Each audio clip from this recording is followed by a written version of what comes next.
Good afternoon, dear students. Today we are going to learn about the satellite DNA and our last point of this first unit, that is ACDS, transposable element by Barbara McClintock, a very interesting topic.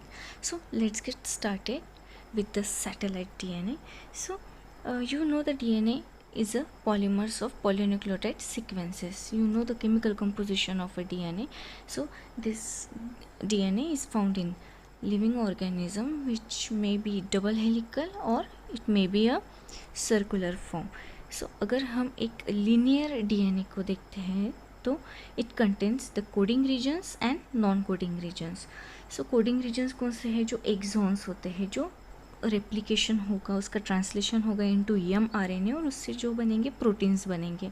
So axon जो reason है वो coding region है, जो code होके क्या बनेंगे, proteins बनाएंगे.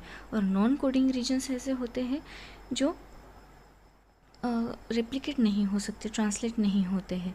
लेकिन आज हम बात कर रहे हैं सैटेलाइट डीएनए. और सैटेलाइट डीएनए क्या है? It is a highly repetitive fraction of the genome consists of multiple tandem copies of very short repeating units. It is known as the satellite DNA. means repeated sequence present होती है, but coding region में भी repeated sequence होती है और non coding region में भी repeat sequence होती है. बट ये सैटेलाइट डीएनए है क्या? तो इसके पहले भी कुछ सीक्वेंसेस होते हैं डीएनए में, उसके बारे में हम डिटेल में पढ़ते हैं. See the eukaryotic DNA, it consists of a unique DNA, a repetitive DNA and it may be a spacer DNA. So unique DNA क्या है? DNA which was available in single copying, means a length of a DNA with no repetitive nucleotide sequence. means the unique DNA makes up the structural genes, much of it is transcribed. जो transcribe करता है और वो functional होते हैं, ऐसे unique DNA. Repetitive DNA कैसे होते हैं? इसके टू टाइप्स है, sequence with function and sequence without function. See in a first slide I have said that non coding sequence does not produce any kind of a protein. It means it does not have any functional value. It doesn't mean. But non-coding sequence and coding sequence, these are the sequence with functions. Coding sequence के function है कि वो protein बनाते हैं, और non coding का sequence जो है the best function of it is the variability, जो कि फॉरेंसिक लैब में यही नॉन कोडिंग सीक्वेंसेस जो है वो काम में आती है, क्योंकि उसमें वेरिएशंस बहुत ज़्यादा होते हैं. सो अपने डीएनए में नॉन कोडिंग सीक्वेंस जो है वो बहुत ज़्यादा प्रेजेंट होती है. एक पर्टिकुलर जीनोम में अगर देखा जाए तो 99% नॉन कोडिंग सीक्वेंस देखने को मिलेगी, और जो कोडिंग सीक्वेंस है it is just a 1%. So that's a major difference in a coding sequence and a non coding sequence. Then sequence without function. अब इसमें 3 टाइप्स है, highly repetitive, tandem repetitive and transposed DNA. So transpose DNA क्या है, transposons क्या है, retro transposons क्या है, ये बाद में पढ़ेंगे. सो ट्रांसपोज के 2 टाइप्स है, transposons and retro transposons. So transposons जो है वो जब हम ACDS ट्रांसपोजेबल एलिमेंट पढ़ेंगे उसमें आपको समझ में आएगा. देन टैंडम रिपीटेटिव सीक्वेंस जो होती है उसके भी 2 टाइप्स होते हैं, मिनी सैटेलाइट होता है और एक मैक्रो सैटेलाइट होता है. मिनी सैटेलाइट में क्या होता है कि कुछ सीक्वेंस होती है, small sequence, suppose cytosine and adenine है, तो ये रिपीटेड सीक्वेंस ये रिपीट किए जाएंगे, कुछ पैच जीन का जो है वो रिपीट होगा. लेकिन जो माइक्रो सैटेलाइट है उसमें क्या होगा, एक कंप्लीट सीक्वेंस जो है वो मल्टीपल टाइम जीन में दिखाई देगी, तो उसे हम मैक्रो सैटेलाइट कहेंगे.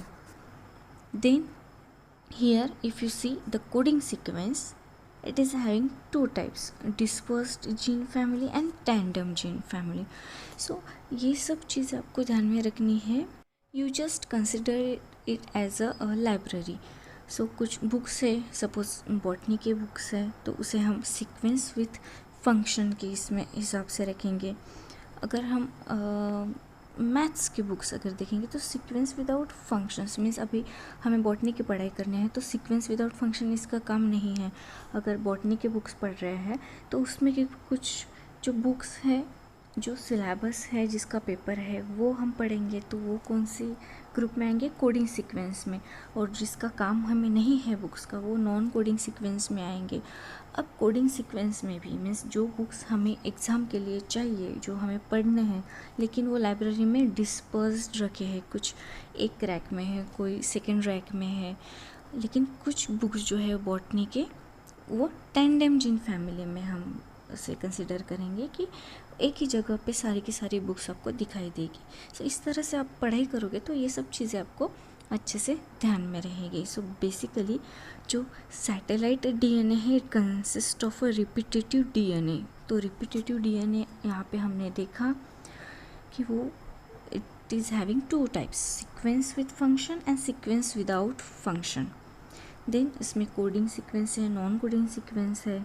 विदाउट फंक्शन में देखेंगे तो हाईली रिपीटेटिव सीक्वेंस देखने को मिलेगी, टैंडम रिपीटेटिव सीक्वेंस देखने को मिलेंगे, और उसमें mini satellite, micro satellite, transposon, retro transposons, line and sine, ये सब चीज़ें आपको विदाउट फंक्शनल सीक्वेंस में दिखाई देगी। बट ये सब चीज़ों में एक चीज़ कॉमन है, that is repetitive sequence.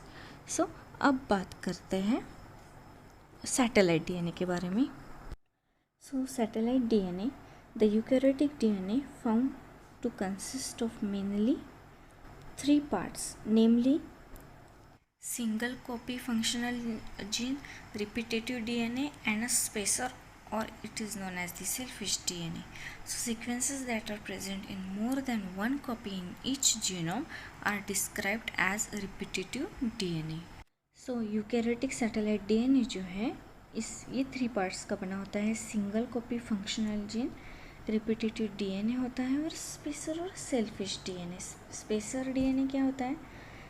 The DNA found between genes whose function is only to provide a space probably, and it is basically what is left after all recognizable units have been ignited. Means it is a very little known spacer DNA. So satellite DNA जो single copy functional gene होता है, repetitive sequence इसमें होती है, और spacer sequence जो है वो प्रेजेंट होती है। So satellite DNA is a highly repetitive DNA and consist of very short sequences repeated many times.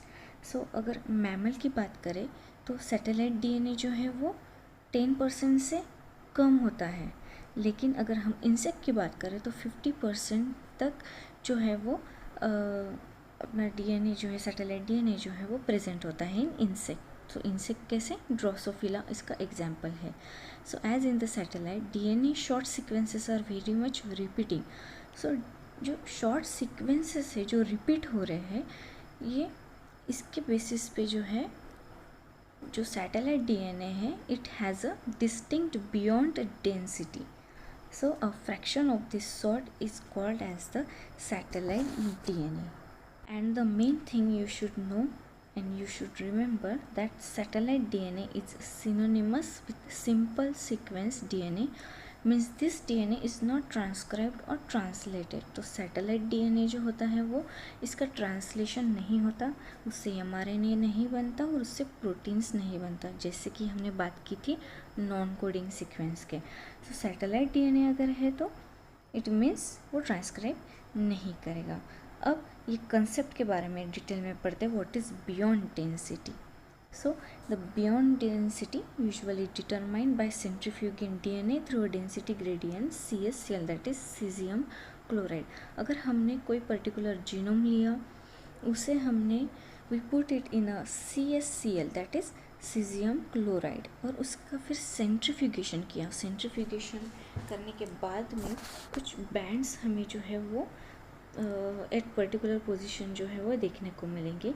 So that genome will having its own density. So if we talk about the DNA, it is full of GC content, guanine और cytosine से भरा होता है। लेकिन अगर उसमें जो हमने बात की अभी की एक कंप्लीट डीएनए में कुछ सीक्वेंसेस होती है, रिपीटेटिव सीक्वेंस, जिसे हम सैटेलाइट डीएनए कहते हैं।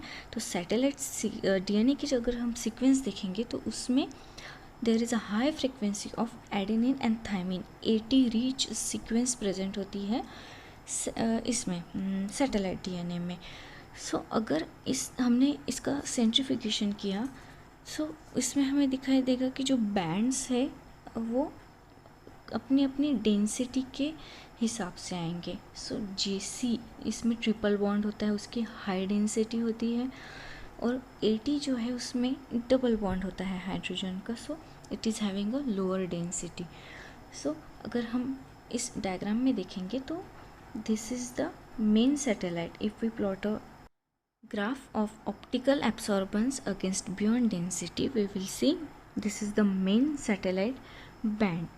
इसकी जो ग्राफ है ये मेन सैटेलाइट का है, और जो छोटा ग्राफ आएगा जो लोअर डेंसिटी का आएगा that is of satellite DNA. Then the satellite DNA are located on 1, 9 and 16 and Y chromosome, and tiny short arms of chromosome that is 13 to 15 and 21 and 22. Chromosome के कुछ locus होते हैं। सो 1th है, 9th locus है, 16th locus है। सो Y chromosome के इस particular number पे ही आपको सैटेलाइट DNA जो है वो देखने को मिलेगा। Then DNA subdivided on the basis of sequence of nucleotide in two types. So non-repetitive DNA है, then repetitive DNA है. So non-repetitive is unique DNA, means single copy per genome in living organism, and repetitive DNA few to million copy per genome, and also subdivided on the basis of number of copies of nucleotide sequences, that is highly repetitive and moderately repetitive DNA. और जो information on repetitive DNA है it has been gathered through density gradient. Another is the repetitive DNA, which is having two types, tandemly repetitive and interspersed repetitive. So, or it is known as the dispersed repeats. If you see in the diagram, the tandem repeats are having a repetitive sequence just along this side by side, but if you see the dispersed repeats, there is a sequence of repetitive genes but they are dispersed on a genome. So ये difference है in tandem repeats और dispersed repeats में. Then we just in shortly see the satellite DNA. Some very short highly repetitive sequences, means repeated many times in tandem, differ in the density from the remaining chromosomal DNA and are separable as minor band in CsCl2 density gradient centrifugation called as a satellite DNA. An important feature of satellite is that they represent very long stretches of DNA of very low sequence complexity within constancy of sequences can be maintained. So variability जो है वो आपको देखने में मिलेगी in satellite DNA. So this was about the satellite DNA. Now let's talk about the ACDS transposable element in maize by Barbara McClintock.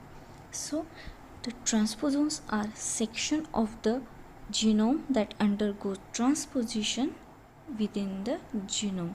Means genome में ही वो अपनी पोजीशन जो है एक पर्टिकुलर सीक्वेंस होता है वो चेंज होता है, चेंज करता है अपनी पोजीशन, उसे हम ट्रांसपोजोन्स कहेंगे. So it was discovered by Barbara McClintock in maize, for which she was awarded by a Nobel Prize in Medicine in 1983. So she discovered it actually in 1940, but she got a Nobel Prize in 1983. So this system is also called as a two-element system.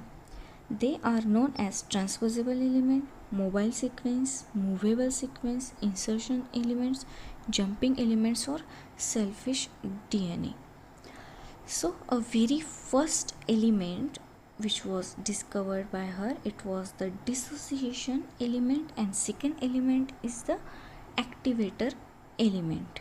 So some segments of the genome or a gene can move from one place to another. These genes are known as the transposable element, and these all are the names: mobile sequence, movable sequence, insertion element, jumping elements और selfish DNA. सो ये जो transposable elements है ये किसने discover किए थे? Barbara McClintock इन 1940।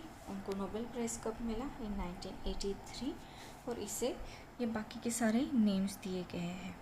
सो ये कौन सी प्लांट में उन्होंने एक्सपेरिमेंट करके उन्होंने डिस्कवर किया? दैट इज़ इन मेज़ प्लांट। तो अब देखते हैं इनका एक्सपेरिमेंट कैसा है। सो अगर हमें ये एक्सपेरिमेंट समझना है तो लेट कंसिडर अ मेज़ कर्नेल। कर्नेल किसे कहेंगे? अ सिंगल ग्रेन, हम उसे कर्नेल कहते हैं। As a single individual originating as an ovule that has undergone double fertilization. So double fertilization हुआ। सो ड्यूरिंग डबल फर्टिलाइजेशन क्या होता है? एग स्पर्म जो होता है it will fuse with the egg cells of nucleus producing a diploid zygote and that will be developed into embryo। और जो दूसरा स्पर्म होता है वो फ्यूज़ होता है with two polar nuclei to form a triploid endosperm which forms an outer proteinous layer known as the aileron layer। So as a result, the colored tissue that makes up the aileron layer of the kernel is triploid and it is not diploid। So Barbara McClintock performed her experiment in maize kernels and she selected two varieties of maize. One is having brown colored kernels and other variety is having colorless and colored kernels, so both in the same year। Now if you see the transposons, that is ACDS elements in maize, so इसमें कुछ colourless है, कुछ spotted colonel's है और कुछ pigmented है। अगर हम एक डोमिनेंट जीन देखेंगे दैट इज़ अ सी, जो कि वाइल्ड टाइप है। सो उन्होंने एक पहला जो एलिमेंट डिस्कवर किया था वो कौन सा था? DS, that is dissociation element. So यहाँ पे अगर आप सेकेंड इसमें देखेंगे तो there is no activator element, there is only dissociation element that is DC। So यहाँ पे आपको कलरलेस जो है वो पिगमेंट देखने को मिलेगी। और अगर लास्ट में देखोगे तो यहाँ पे एक्टिवेटर जीन भी दिखाने को मिलेगा और डिसोसिएशन एलिमेंट भी देखने को मिलेगा। तो इनका कहना ये है कि कुछ एक्टिवेटर जीन सीक्वेंस भी होते हैं जो कि डिसोसिएशन एलिमेंट को एक्टिवेट करते हैं टू ट्रांसपोजोन, मीन वहाँ एक लोकेशन से दूसरे लोकेशन पर जंप करने के लिए वो उन्हें क्या करते हैं? एक्टिवेट करते हैं, जिसकी वजह से क्या हुआ कि उन्होंने कुछ कर्नल्स में जो है वो स्पॉटेड जो है वॉयलेट कलर है वो देखने को मिला। सो द फर्स्ट जो है वो डोमिनेंट है, वाइल्ड टाइप का है। सो it is a pigmented normal kind of a colour. लेकिन जब उन्होंने ऑब्ज़र्व किया कि इसमें कलरलेस कुछ कर्नल्स भी देखने को मिलेंगे, so there must be a dissociation element. और जब उन्हें कुछ स्पॉट देखने को मिले और उन्होंने फिर एक्सपेरिमेंट्स किए तो उनको ये पता चला कि कुछ एक्टिवेटर जीन सीक्वेंस भी होते हैं जो डिसोसिएशन एलिमेंट को एक्टिवेट करते हैं to show its effect like this. So this was the experiment of Barbara McClintock on maize plant।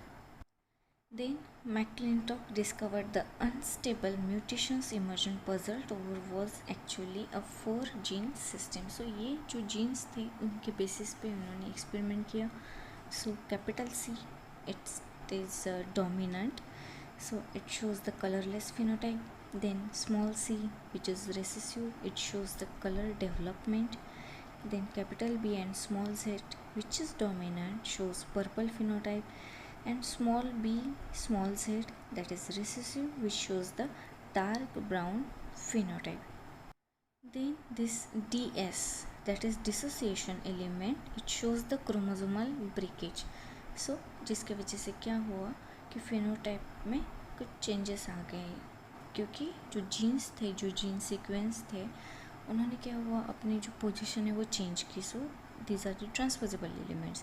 और AS क्या है? It is the unknown location but it is having some kind of impact the expression of DS, means dissociation element को कुछ activate करके activator जो है इन्होंने क्या किया, उसे एक्टिवेट किया to transpose itself। So this was about the ACDS transposable element in maize by Barbara McClintock। सो कौन सी प्लांट उन्होंने यूज़ किया था? मेज प्लांट यूज़ किया था। और इन्हें और भी क्या कहते हैं? मोबाइल जीन, जंपिंग जीन और ट्रांसपोसोन्स कहते हैं। Here our topic is over. See you in the next lecture.